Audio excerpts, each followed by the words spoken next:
परम स्नेही मित्रों एवं मेरे प्रिय छात्र छात्राओं, शुभ दिनम। आपका दिन शुभ हो। 10 रूपक के इस सत्र में हम बात करेंगे नाट्य धर्म की दृष्टि से वस्तु के भेद। तो नाट्य धर्म क्या होता है बंधुओं? नाट्य धर्म से तात्पर्य है अभिनय के नियम। नाट्य के धर्म से नाट्य में क्या होता है? नाट्य में स्वाभाविकता आती है, नैसर्गिकता आती है और नाट्य बहुत ही रोचक रूप में प्रस्तुत होता है। बंधुओं, हम देखते हैं लोक में, व्यवहार में कई प्रकार की बातें होती हैं। बहुत सी बातें ऐसी होती हैं जो सबके लिए कही जाती हैं, बहुत सी बातें ऐसी होती हैं जो कुछ लोगों के लिए कही जाती हैं और बहुत सी बातें ऐसी होती हैं जो मन में कह दी जाती हैं, उनको कोई नहीं सुनता। इस प्रकार की बातें नाट्य में गोपनीयता व्यक्त रखने के लिए या इनकी गोपनीयता केवल अभिनय करने वाले जो पात्र होते हैं उनसे अपेक्षा की जाती है। तात्पर्य क्या है? नाट्य में जो अभिनय करने वाले पात्र होते हैं उनसे इस प्रकार की अपेक्षा की जाती है कि वे जो गोपनीय बातें हैं, कुछ सबके सुनने योग्य हैं, कुछ लोगों के सुनने योग्य हैं, कोई किसी के सुनने योग्य भी नहीं है, इनका प्रयोग पात्र करें। लेकिन सामाजिक जो लोग हैं, जो दर्शक लोग हैं, वे कथा के प्रवाह में इन सब बातों को सुनेंगे, सबका आनंद लेंगे, रसास्वादन लेंगे। तो बंधु, आप समझ गए होंगे। मैं आपको यहाँ समझाना चाहता हूँ इस एक चित्र के रूप में। जैसे मान लीजिए ये मंच है, रंगमंच है, इस पर नायक, नायिका, नायक के मित्र, नायक की सहेलियां आदि हैं और वृक्ष आदि है, कोई जीव जंतु भी भ्रमण कर रहे हैं। ठीक है, यह रंगमंच पर पात्रों के द्वारा अभिनय किया जा रहा है। दर्शक दीर्घा में सामाजिक लोग बैठे हैं और नाट्य का आनंद ले रहे हैं। तो बंधुओं, रंगमंच पर जो पात्र हैं वे पात्र कभी कभी कुछ बातें मन में भी व्यक्त करेंगे जो किसी के सुनने योग्य नहीं होंगी। किसी के सुनने योग्य से मतलब जैसे ये जो नायिका है वह नायक के प्रति मन में विचार कर रही है। अभी हम बताएंगे जब मन में विचार करेगी या कोई नहीं सुनेगा तो उसे क्या कहेंगे, अभी केवल व्यवहार रूप में समझ लीजिए। नायिका नायक के प्रति मन में विचार कर रही है, तो यहाँ पर जो अन्य पात्र हैं वे नायिका के मन की बात को नहीं सुन रहे हैं, अर्थात अन्य सभी के लिए अश्रव्य है। लेकिन जो दर्शक दीर्घा बैठी है, दर्शक दीर्घा में जितने भी सामाजिक लोग हैं वे सब सुन रहे हैं कि नायिका ने क्या कहा है। इसी प्रकार नायक यदि नायिका के प्रति अपने मित्र से कुछ कह रहा है, नायक यदि नायिका के प्रति अपने मित्र से कुछ कह रहा है, तब यहाँ पर देखिए नायक ने अपने मित्र से हाथ का सहारा लेकर या किसी प्रकार से केवल अपने मित्र को बात की है, कुछ से बात की है। अन्य दो पात्र हैं, वे इसकी बात को नहीं सुन रहे हैं, नायक की बात को नहीं सुन रहे हैं। तो ऐसी दृष्टि में बंधु देखिए, यह इससे भिन्न यहाँ पर बात है, क्योंकि नायक केवल मन में नहीं कह रहा है, अपने मित्र से कह रहा है, हाथ की ओट लेकर आदि आदि। तो बंधुओं, यहाँ पर जो नायक और उसके मित्र ने जो सुना है, नायिका और उसकी सहेली ने नहीं सुना है। ऐसे कंडीशन में जब हम दर्शक दीर्घा पर जाएंगे, सामाजिक लोग सब सुन रहे हैं, नायक की बात को भी सुन रहे हैं, नायिका की बात को भी सुन रहे हैं, लेकिन जो पात्र अभिनय कर रहे हैं उनमें किसी से बात छिपाई जा रही है, कोई बात मन में कही जा रही है, कोई बात अपने करीब में कोई है उससे कही जा रही है। तो ऐसी परिस्थितियों में कुछ नाम दिए गए हैं नाट्य धर्म की दृष्टि से, उन्हीं पर हम विचार करते हैं। आप समझ गए होंगे मेरा समझाने का उद्देश्य क्या था। अब देखिए, सर्वश्राव्य, नियत श्राव्य और अश्राव्य 3 वेद किए गए हैं। अब इन 3 वेदों में शब्द न मात्र से ही यदि आप सीखना चाहें सर्वश्राव्य, तो सर्वश्राव्य जो होता है वह सबके सुनने योग्य होता है। आप इसे सर्वश्राव्यम भी कह सकते हैं। तो सर्वश्राव्य सबके सुनने योग्य, सभी लोग सुनेंगे। और सबके सुनने योग्य से तात्पर्य जितने भी पात्र हैं, अभिनय कर रहे हैं, उन सभी के सुनने योग्य है, तो सर्वश्राव्य है। दर्शक लोग तो सब कुछ सुनेंगे, ये भी सुनेंगे, ये भी सुनेंगे, ये भी सुनेंगे, लेकिन जो पात्र हैं मंच पर, जो सभी पात्र आपस में बात कर रहे हैं और सब एक दूसरे की बात सुन रहे हैं, तो वह होता है सर्वश्राव्य। ठीक है। अब बंधु आगे चलते हैं, तो क्या है? नियत श्राव्य। नियत श्राव्य से तात्पर्य है, नियत से तात्पर्य है निश्चित कुछ लोगों के द्वारा या नियत लोगों के द्वारा ही सुनने योग्य। जो नियत लोग होते हैं उनके सुनने योग्य, तो हम ऐसे कह सकते हैं नियत जनों के सुनने योग्य। नियत जनों के सुनने योग्य। जैसे अभी मैंने बताया था कि नायक ने अपने मित्र से कहा है, नायक ने अपने मित्र से कहा, तो नियत कौन था यहाँ पर? उसका मित्र। तो नियत लोग, नियत जन ने सुना था, वो नियत श्राव्य में जाएगा। इस प्रकार बंधुओं कुछ लोगों के सुनने योग्य। अच्छा, अश्राव्य पर आते हैं।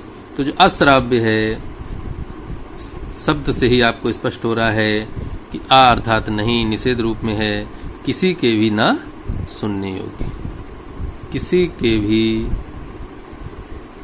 ना सुनने योग्य। तो बंधुओं स्पष्ट हो गया शाब्दिक रूप से, सर्वश्राव्य सबके सुनने योग्य, नियत श्राव्य कुछ जनों के द्वारा या नियत जनों के द्वारा सुनने योग्य, और अश्रव्यम किसी के भी ना सुनने योग्य।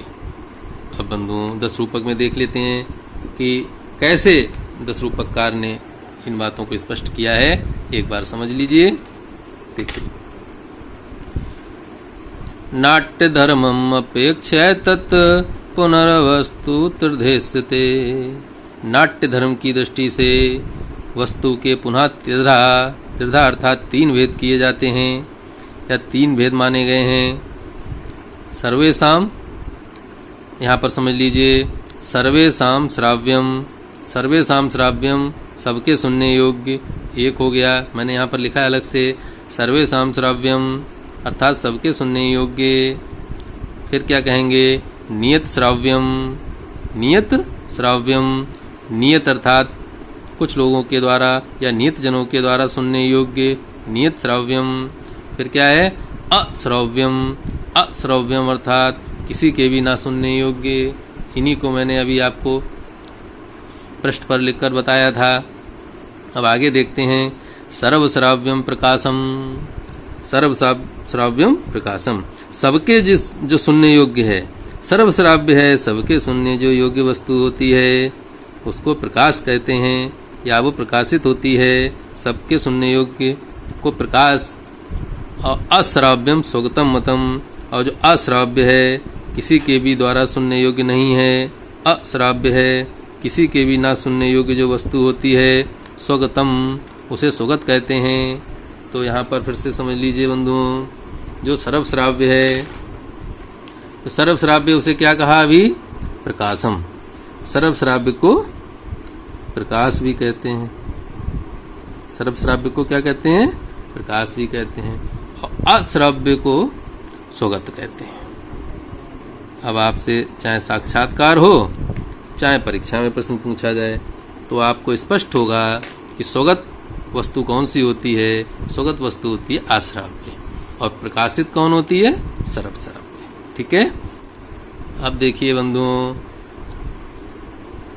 अगली पंक्ति में क्या कहा गया है? द्विधा अन्यत नाट्य धर्माख्यम जनांतम अपवारितम।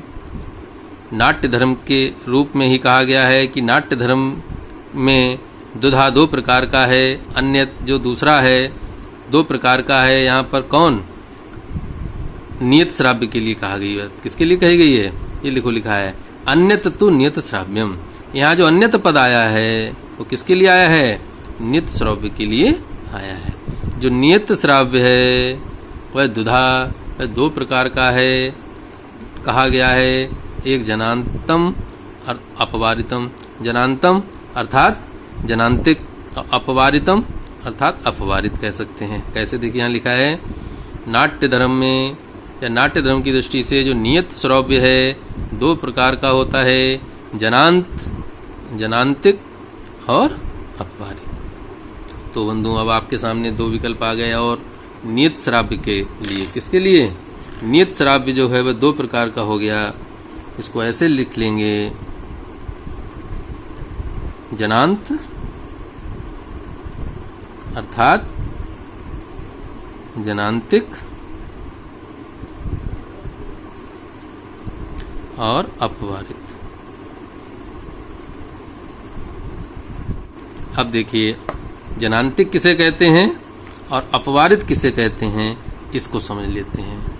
मित्रों, हाथ की एक मुद्रा होती है, त्रि अर्थात तीन उंगलियां पताका के रूप में, और कर का तात्पर्य होता है देखिए हाथ, तो इसको क्या कहेंगे?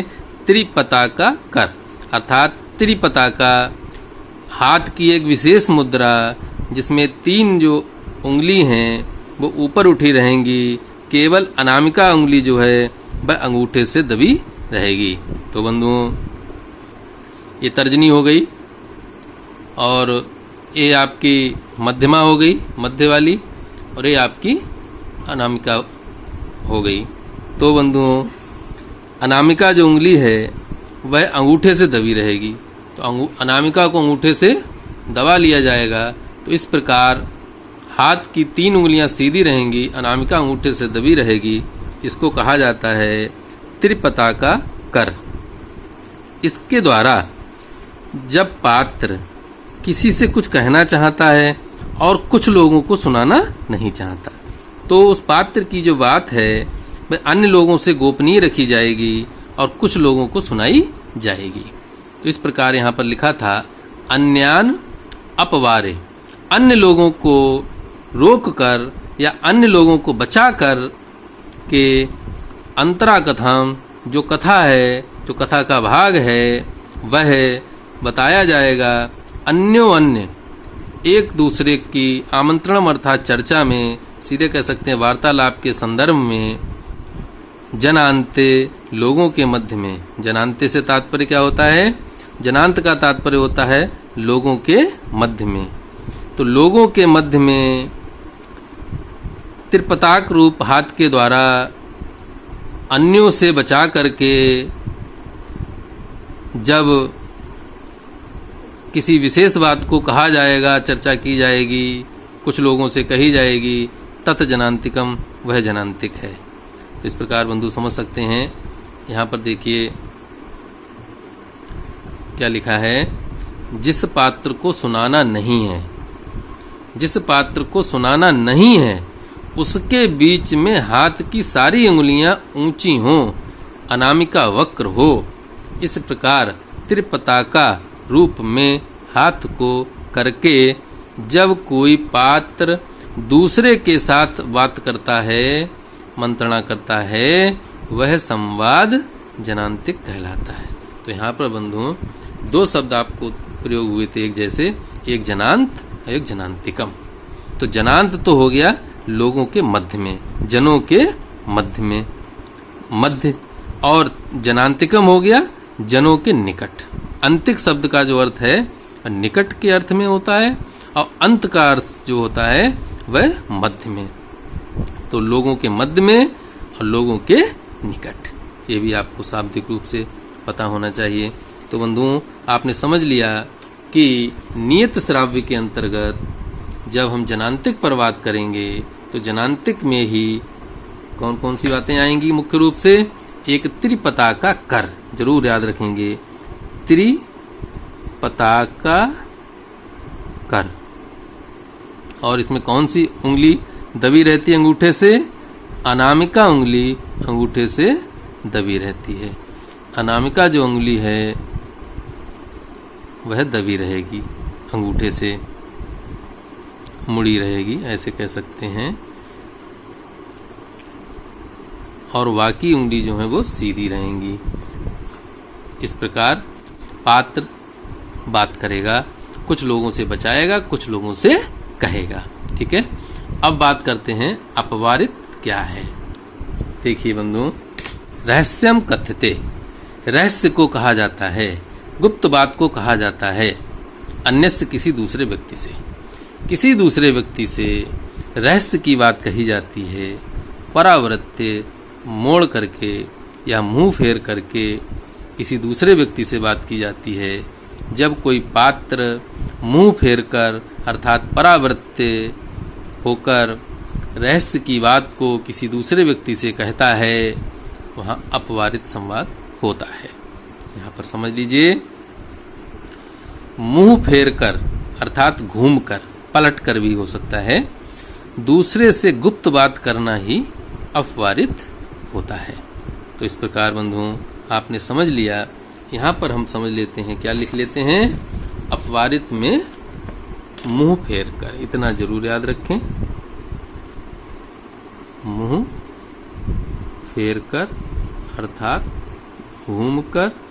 तो इस प्रकार बंधुओं जो नियत श्राव्य था, जो कुछ लोगों के सुनने योग्य संवाद था, वस्तु थी, उसके दो भाग थे, एक जनांत और जनांतिक और एक अपवारित। आपने इसको पहले प्रकार से समझ लिया। अब इनका परस्पर कुछ अंतर बताया यहाँ पर व्याख्याकार ने। देखिए क्या कहा है, दोनों का, देख रहे हैं, दोनों का भेद यह है, दोनों का भेद यह है, जनांतिक में त्रिपताका कर से अन्य जनों को बचाया जाता है, किंतु अपवारित में मुंह फेर कर या मुड़कर या घूमकर अन्यों से बचा जाता है। स्पष्ट हो गया। दूसरा अंतर क्या है, जनांतिक में जनों के मध्य में ही कथा संदर्भ की बात कही जाती है। जनांतिक में क्या होता है, लोगों के बीच में ही कुछ लोगों से बचा करके बात कही जाएगी हाथ के द्वारा, किंतु अपवारित में एक और मुड़कर रहस्य का कथन किया जाता है। तो इस प्रकार आपने समझ लिया कि जनांतिक और अपवारित में क्या अंतर है। यहाँ पर देखिए, जनांतिक से इसका यह भी अंतर है, जनांतिक तो एक जन से गोपनीय होता है, बहुत जनों के लिए श्राव्य होता है। इन्होंने कहा है कि जनांतिक एक जन से गोपनीय होता है और बहुत जनों के लिए श्राव्य होता है। इसके विपरीत अपवारित बहुत जनों से गोपनीय होता है और एक व्यक्ति के प्रति ही श्राव्य होता है। तो ये मूल अंतर यहाँ पर भी बताया गया था। तो बंधुओं, आज के इस सत्र में मैंने नाट्य धर्म की दृष्टि से सर्वश्राव्य, नियत श्राव्य और अश्राव्य पर विशद विवेचन आपके सामने प्रस्तुत किया। मेरा निवेदन है, जो लोग नए हैं, जिन्होंने मेरे चैनल को सब्सक्राइब नहीं किया है, कृपया ये सब्सक्राइब कर लें। और मेरा अगला आने वाला जो वीडियो है, आगे की वस्तु में आकाश भाषित क्या है मैं बताऊंगा, और इसके बाद तृतीय प्रकाश पर बात करूंगा। तो मित्रों, आपको मेरा ये वीडियो कैसा लगा मुझे बताइएगा, और यदि किसी की कोई समस्या है तो मेरे लिए कमेंट्स में लिख दीजिएगा, मैं उसका समाधान करने का प्रयास करूंगा। तो बंधुओं, आज के सत्र में इतना ही। धन्यवाद। नमस्ते समम। जय हिंद।